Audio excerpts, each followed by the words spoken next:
can cast on the fly. Again, crash-a-roo if that button is not a button, but that's okay. In this case, button with type better darn well return a UI button. Okay, now this casting business is not just for any object. You can actually cast any two objects. For all non-any object case, though, obviously those two objects would have to be in the same inheritance hierarchy, right? You can only cast down, downcast into your own inheritance hierarchy. So, for example, if I had a local variable called VC, which was of type UI view controller, but I set it to calculator view controller, okay? I couldn't say vc.enter, right? Enter is a method in our calculator view controller. I couldn't say vc.enter because VC is a UI view controller. So as far as Swift knows, it doesn't respond to enter. Even though it is, in fact, a calculator view controller, from Swift's point of view, that local variable is not. It's of type UI view controller. But I could cast it and say, if I can let the calc VC equal VC as a calculator view controller, now I can say calc VC.enter. Okay? So you can downcast through your inheritance hierarchy as well. You rarely do that, but might occasionally. All right, so let's zoom on here to any questions about that whole any object thing. When you see it in action, it'll make a lot more sense. Okay. Okay, so now let's just talk about some fun functions throughout all our classes, and we're going to start with array. First of all, that you know that array does plus equals. You can say array plus equals, but the argument to plus equals is another array. Okay, so if you just want to add one thing to an array using plus equals, you would have to put it in another array, just square brackets, put the thing inside, okay? Some people get tripped up by this. They do plus equals, they have an array of ints, and they say, my array of ints plus equals an int, and they're like, wow, why doesn't it work? It's because plus equal only adds whole arrays to other arrays. It's an array concatenator, okay? There's a couple of interesting variables, properties in array, first and last, that will return the first or last item in the array. What's interesting about them is that they return an optional. So they don't do array index out of bounds. So they'll return nil if your array is empty. Okay? So you should know about these because they can make your code read really nicely sometimes. So for these next ones, I'm going to have a little example array here. This is going to be an array that's got 3 things in it. I'm not even going to say what the types of those 3 things in there. They could be anything, okay? Because array is generic, right? Array angle bracket T. You can assume for the purposes of this, they're of type T, whatever the T is that I created the array with, right? So let's talk about, about append. That's how you add something to an array. We did that in the calculator all the time. There's also insert, so you can insert something in the middle of your array. You just specify what index.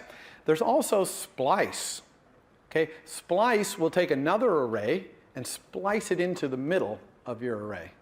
Okay, so that can sometimes be valuable. It's otherwise just like insert. It's just like inserting another array inside the array. Okay. There's also remove add index, of course, if it's a var. If you've got your array in a var, you can do remove add index. There's also remove range. Okay, so you can specify a range with the ... thing or the ... less than thing and remove a range of your array elements.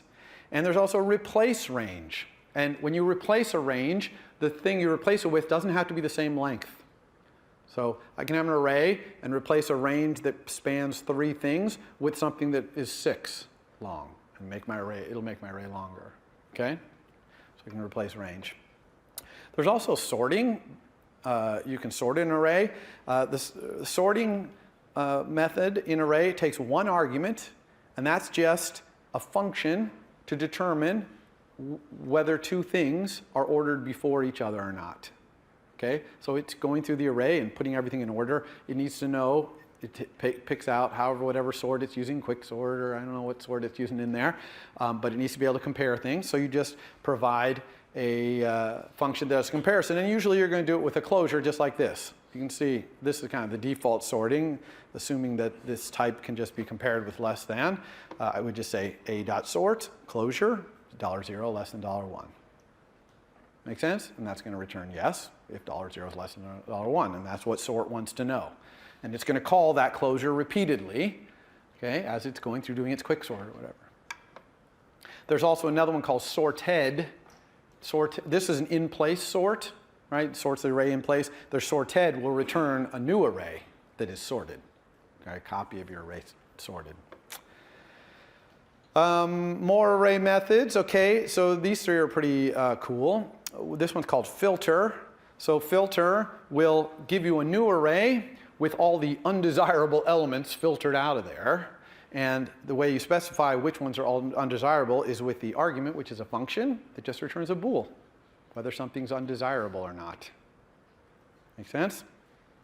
And there's another one you can do by mapping. So this will give you a new array where every single element in your array is mapped to something else. And the thing you map it to doesn't even have to be the same type. So I could have an array of ints, and I could map it to an array of strings. And that's what I've done here. So I have this array of ints, 1, 2, 3, and I've mapped it using a closure that returns the stringification of it to an array of strings. Now, you can see incredibly concise language, Swift. I mean, to take an array of ints and turn it into an array of strings, no for loops, no nothing, just, you know, I don't know, a dozen characters here. So you really want to take advantage of some of the things Swift can do with closures, syntax, and things like that. You can also reduce an entire array to a single value.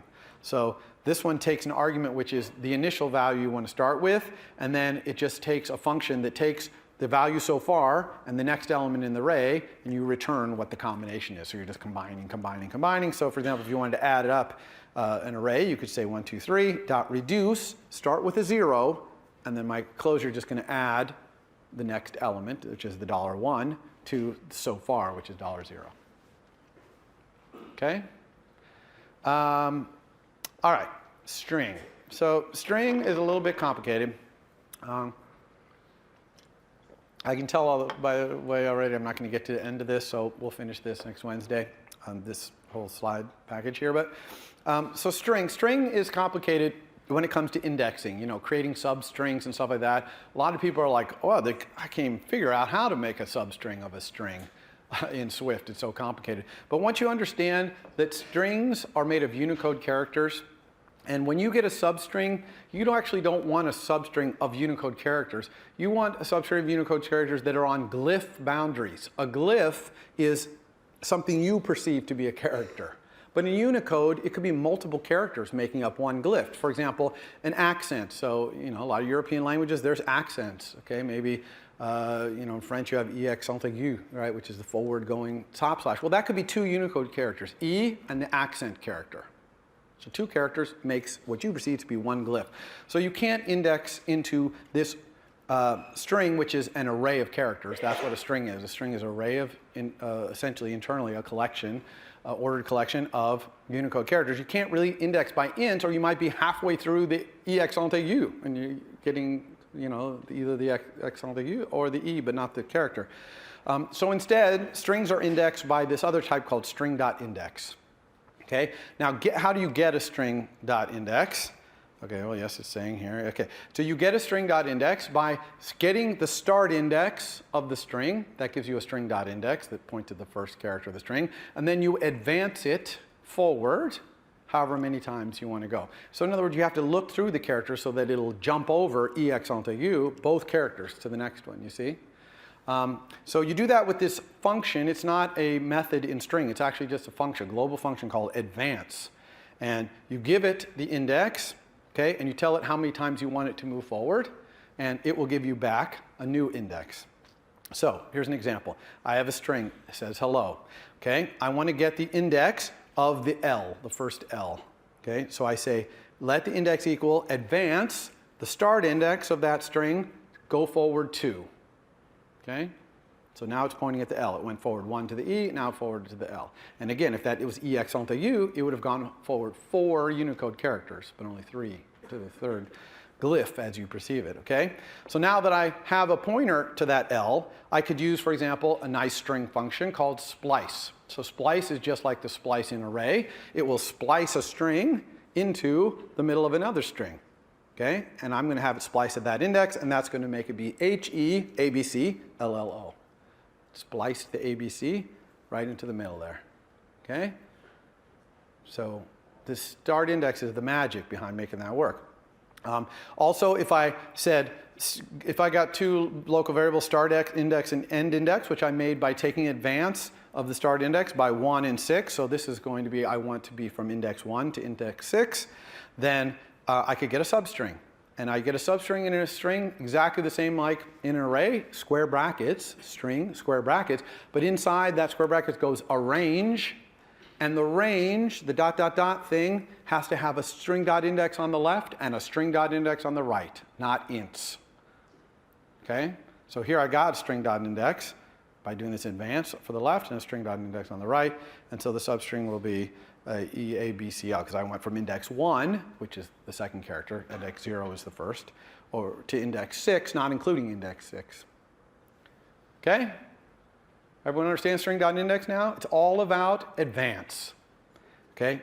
The advance function is the key to understanding how to substring strings. And there's lots of other, once you understand this, there's things like range of string. Remember we used range of string in calculator, and I told you it returned nil if it couldn't find it. Well, what does it return if it could find it? Well, it returns a range of string.index. Actually, it returns an optional range of string.index. Okay, that's how, if you used it for your assignment, that's how you used it. You used the optional nature of it, but now you could even use the range nature of it.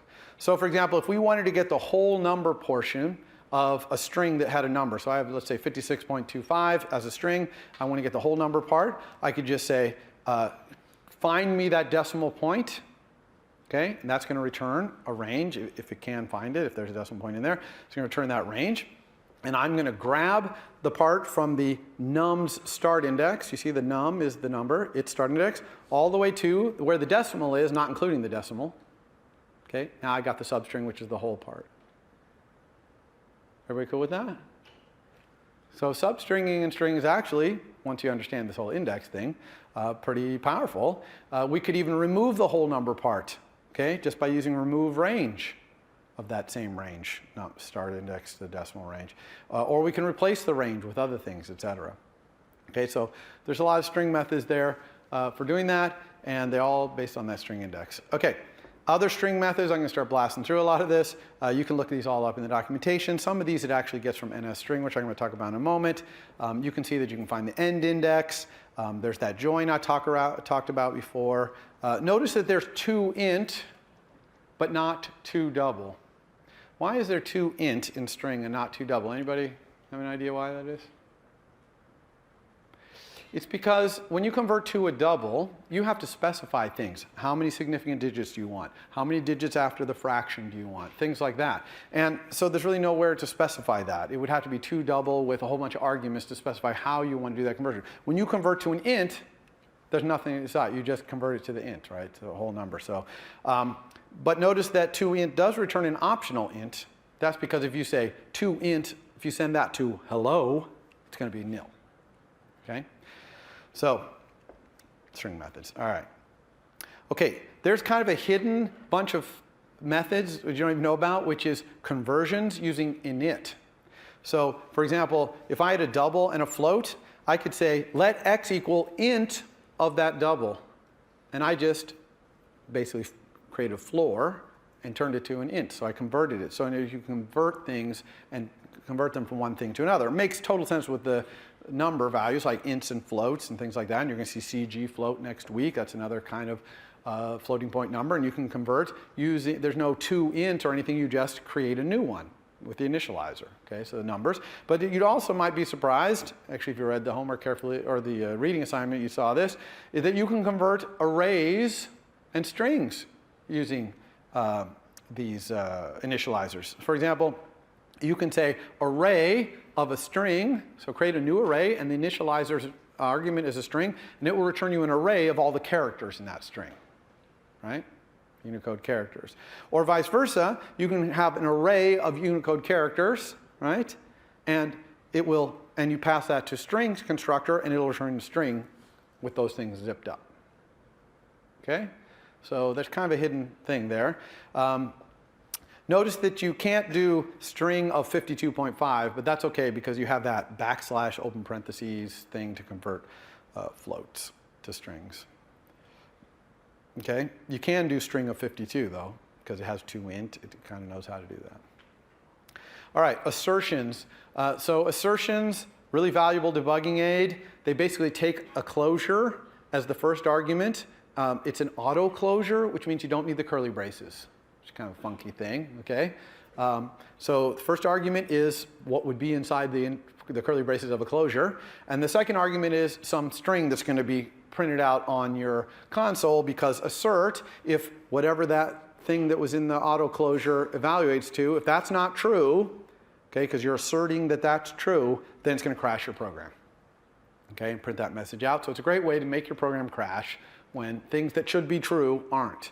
Now, asserts don't work when you build your program for release, like to the App Store. When you're shipping to the App Store, asserts don't work. It doesn't even evaluate the closure, okay? It's just ignored. But for debugging, it's pretty good. So I might have a function called validation that should, at this point that I'm executing this assert, not be returning nil. And if it does return nil, then I'm going to crash here. So I say the assertion is that validation should not be nil right now. Okay? So a lot of languages have assert, so Swift does too. Okay, other functions. So there's a lot of functions, and these do not appear to be documented anywhere yet. So this slide might be your only documentation. I'm sure you can find about them on the internet and stuff too, but there's a lot of functions. These are global functions, not methods. They take arguments which are hard for me to explain to you right now, but basically they take arrays and strings and dictionaries, because they take other things that arrays and strings and dictionaries are, those things.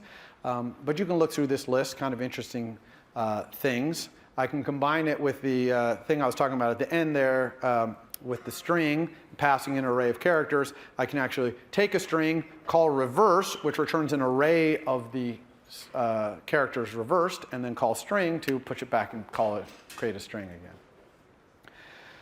All right. Objective-C compatibility. You know what? We are going to wait and talk about this next time. Very important topic, but I don't want to give it short shrift. So that is it for today. Let me quickly show you this slide. Okay, coming up, no Friday section this week. Next Monday is holiday, no lecture. Next Wednesday, I might not be talking about auto layout next week. I'm not sure. Your homework 1 was due today. Your homework 2 is already posted. Your reading assignment 2 was posted on Monday. All that stuff is due next Wednesday. If you have any questions, I'm here. For more, please visit us at stanford.edu.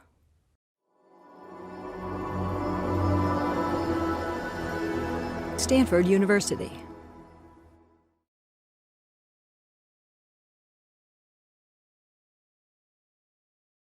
Okay, well, welcome to Stanford CS193P, winter of 2015. This is lecture number 5. And today we're going to finish up what we were talking about last time and talk a little bit about Objective-C compatibility, because, of course, iOS was originally written in an entirely different language. And so there's a little bit of bridging between the Swift world and the old world. And we're going to talk about an example of using any object, which is property lists. And I'm going to do a kind of a brief demo even, showing you that.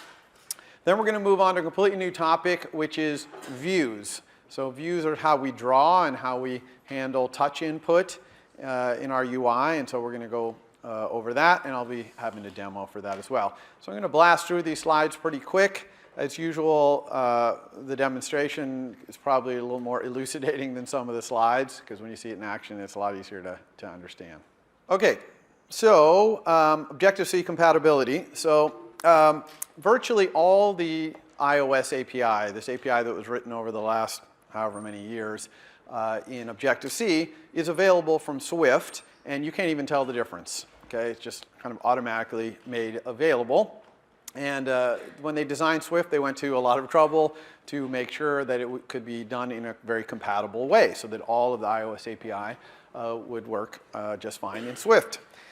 There's a few special data types, though, that they've gone to special care to bridge between the two languages. And this makes using iOS APIs from Objective-C much, much easier in Swift. And so I'm going to talk briefly about those. One is NS string. That is the old way that strings were represented in iOS. And that is bridged interchangeably to Swift's string. You can't really even tell the difference. If you have a method that takes an NS string, you can pass a Swift string in there, and vice versa. Okay? They're just automatically treated as if they were the same thing, even though they are quite different things. String in Swift is not even a class. Okay? It's just a struct. So they've done some miraculous work to bridge these things. NS array, which is the old array, is bridged to array of any object. Okay, so anytime you see an array of any object in an iOS API, it's because it was an NS array before. Okay?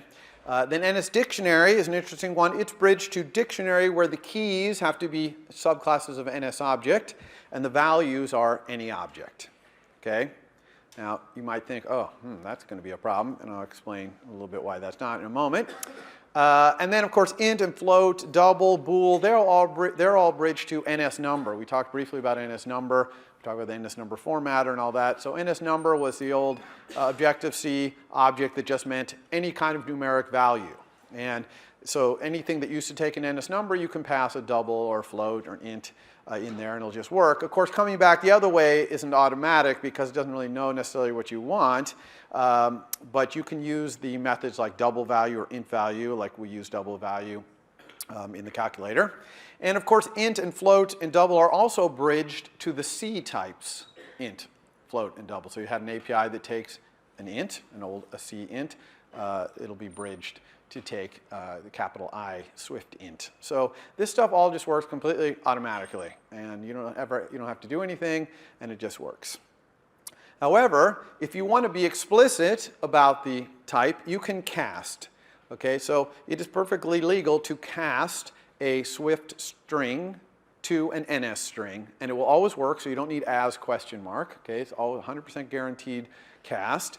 And then once you do that, you have an NS string instead of a string, and so you can send it messages that are in NS string. Although you want to be careful with some of them, like length is an NS string method. That doesn't exist on string. It doesn't exist on string for a reason, because we talked about this before. The length of a Unicode string can vary compared to the number of glyphs you'll see on screen. And the new Swift string deals with that, and the old NS string doesn't really deal with that properly. So you got to be careful when you start calling NS string methods that there's not. You want to look for a string equivalent and use that if you can, because it's newer and it does things a little more accurately. But NS array is the same thing. You can cast from an array that you have in Swift to an NS array, and then you can call methods in NS array, like components joined by string, which is kind of cool. It takes all the components in the array, sends them description, takes those descriptions and joins them by the string you pass as an argument. This is the same as the join method in Swift's string.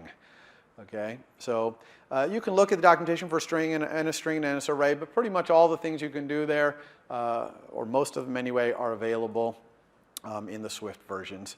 But again, if you're passing them back and forth, it's all automagic, as we would say.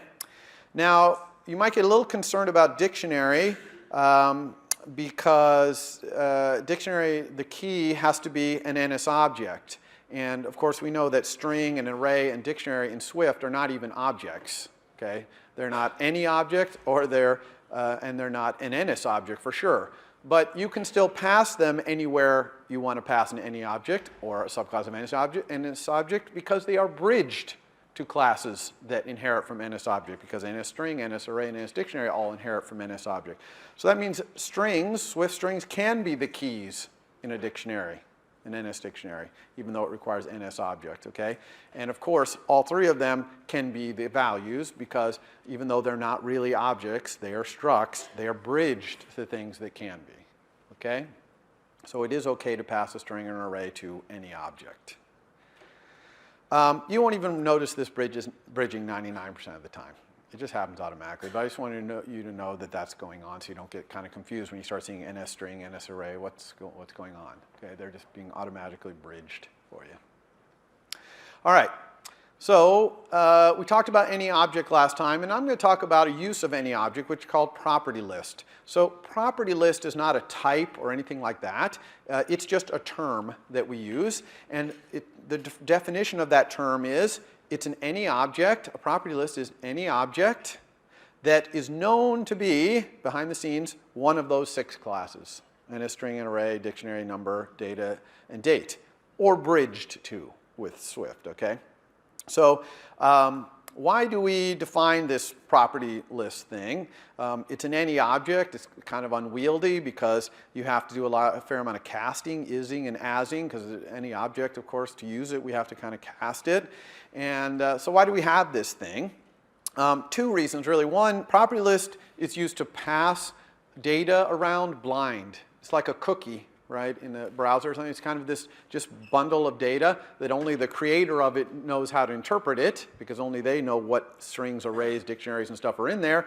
But to everyone else, it just looks like any object, so they don't know what it is. So all they can do is pass it around to other things. So it's good for blind data passing. The other thing is, a property list can be used as generic data structures. Okay, since it's got arrays and dictionaries and numbers and dates and all that in there, you can turn a data structure like our op stack in the calculator brain. It has op enums in there. That's not a generic data structure, but we could turn it into a generic data structure, for example, and then do things with it like write it out to disk or send it over the network or things like that. So those are the 2 main reasons we use property list. And a really good use of property list in iOS is NSUser defaults. So NSUser defaults is like a really tiny little database, and it only knows how to store property lists. Okay? And it's really for things like settings and preferences, stuff like that. You would never, it's not high performance. You would never use it for big things like images or anything like that. Just property lists, you know, dates and strings and doubles and things like that. It can store and retrieve any property list, and it just stores it like a dictionary, as if the NSUser defaults thing itself is a dictionary. And it can store the whole property list, like set object for key, that first method you see there, and retrieve whole property list. Or it can just do little tiny pieces of property list, like it has a method set double that will just set a double for a certain key. Okay? So it's like a dictionary in that it's key value, but it only stores property lists. And the big thing about the way it stores them is that it persists when your app is gone. Okay? So, you know, normally a dictionary is stored in the heap. As soon as your app quits, it's gone. But this stays around so that when your app launches the next time, all the data is still there. So that's why it's kind of like a database, but it's very small, okay, for preferences and settings. Here's how you use NSUser defaults. You use this type method in NSUser defaults called standard user defaults. This gives you an instance of an NSUser defaults. You're always going to use this same instance. It's like a shared instance. We always use the same one. And then you just send it messages like, you know, set object for key, store this property list, and get object for key to get it back. Now, the changes you make in there are automatically saved, but there is a method called synchronize, which is kind of like save, which can force it to save out to disk. Why do you ever need synchronize when it auto-saves? Well, it auto-saves when things happen like your app stops being the frontmost app. It's not, the user switched to another app. And so your app is still there, but it's switched to the background. It'll save then. So it won't always save when you want, and especially when you're debugging. Okay? When you hit stop in the debugger, it doesn't save. Okay? And so you probably want to throw some synchronizes in there to save this thing out, especially when you're debugging. It's not really that expensive to synchronize, especially if there's not much data in there, which there shouldn't be because it's small.